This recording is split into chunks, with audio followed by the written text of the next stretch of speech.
the problem with the number of families having at least one. The issue, like they have already said, is the orientation. Who is using those nets that is available? So I think the concentration should not just be on distribution of this insecticide mosquito net. It should be on behavioral change communication. That should be the concentration, which has not been the case in Nigeria. Some people go as far as acquiring those mosquito nets to keep them under their boxes. It's not that they don't have them. They do have them. Some even go as far as using them as curtains for their windows. Some cover their bodies to sleep with them. If you ask them how many people have insecticide and treated insecticide mosquito, they raise their hands. Of course they do have them, but how do they use them? So I think the concentration here is not about the number of families that have at least one. It should be number of families that are sensitized as to how to use those insecticide mosquito nets. And also the issue of priority should also be, just like she said, some of the families that have them, the men use them because they don't know. They feel, okay, since they are the head of the family, they should be the ones with them. And I want to also talk about the issue of so many standards that Nigerians happen to be signatories to, and then those targets that we have. Setting high targets, I don't think is a problem. But do we have policies backing those targets?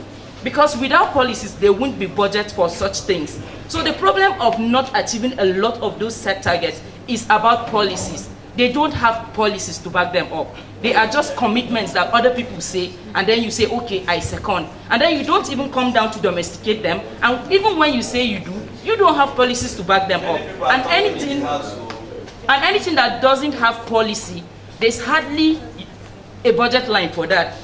So that is where the issue of budgeting also comes up. So the concentration should also be on, as much as there are targets, there should be policies backing those targets, because with those policies, there will definitely come budget lines. And then the Abuja declaration of the 15% will definitely be met. That is the point I'm coming from. Thank you. Yeah, much has been said already, but I just want to call our attention to the fact that when I was looking at the indicators, I was seeing in terms of mortality. I was looking at in terms of it favors more of the child than the mother. And then when we look at the NDHS, there are some specific problems that people complain of. NDHS, Nigerian Demographic Survey. Yeah, there are some problems that women complain of when assessing healthcare in Nigeria.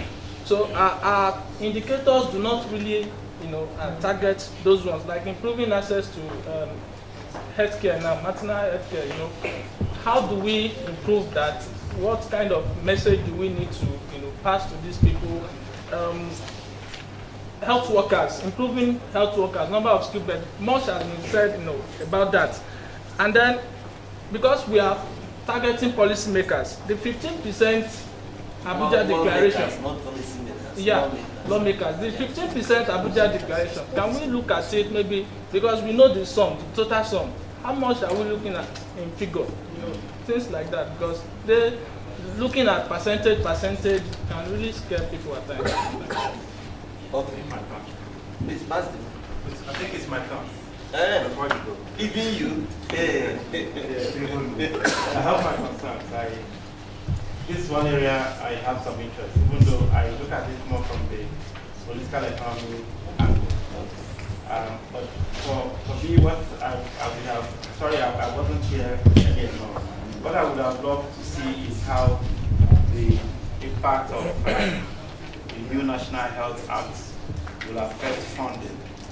And then the role that the National Primary Healthcare Development Agency plays. Now you see them building health centers. I do not think that should be their role. And so are they getting more funding into that agency? Or how can that agency be more alive or better define its responsibilities within the context rather than building community primary projects, healthcare primary healthcare center for senators and House of Reps members?